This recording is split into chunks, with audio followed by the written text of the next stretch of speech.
Totoo naman na pareho talagang bumaba ang trust and approval ratings ng presidente at ng vice president. Pero ang SESTI daw, si Sara pa rin daw ang pinakamataas. Ito yan, OVP thanks public after VP Sara tops Publicus Performance Survey. Hindi niyo pa sinagad. Ang ibig kong sabihin, bumaba rin, oo, kasi yung iba ay bumaba rin. So, ibababa para hindi halata. Pero ang problema, yung pagbaba, hindi ganun kalaki ng pagbaba naman ng ibang government official, katulad ng presidente at ng Senate President. Ayan, 37% ang approval ratings at 31% ang trust rating. Mababa, syempre. Pababa ng pababa. Pero, kung totoo ang survey na ito, kung walang bias ang survey na ito, sa mga naririnig natin, sa mga kababayan natin, sa mga netizens, sa social media, marami po ang nanggigigil na dito kay Sara Duterte dahil sa kanyang pagiging entitled, dahil sa kanyang kabastusan at sa mga lumalabas na baho nga netong si Vice President.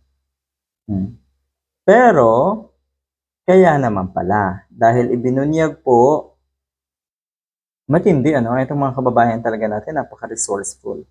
Kaya naman pala, hindi sinagad, medyo nahiya pa siguro ng konti, pero sa tingin ko, at sa tingin din ng mga netizens, hindi naman talaga patas etong survey na ito. Bakit ikamo? Ito yon.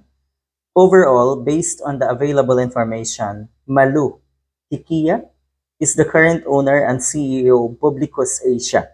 While the company was founded by both Lilibet Amatong and Maria Lourdes Tigia, Malu Tigia's role as CEO suggests she holds the primary ownership. Further information may be available on Publicus Asia's website or through direct contact with the company. Malu Tigia is a DDS, diehard Duterte supporter.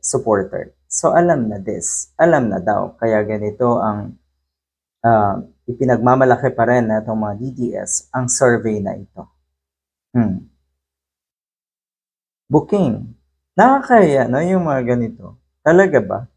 No, ay alangan namang magiging fair pa ito. Ay etong isang ito, etong CEO na itong Publicus Asia, kung naririnig natin, kung siguro ilan sa inyo ay narinig na ito on social media, at malala yung paghimod, malala yung pagiging dikit na ito sa mga Duterte. Malala rin kung bumanat ito sa mga kalaban kuno ng mga Duterte. So alam na. Good luck.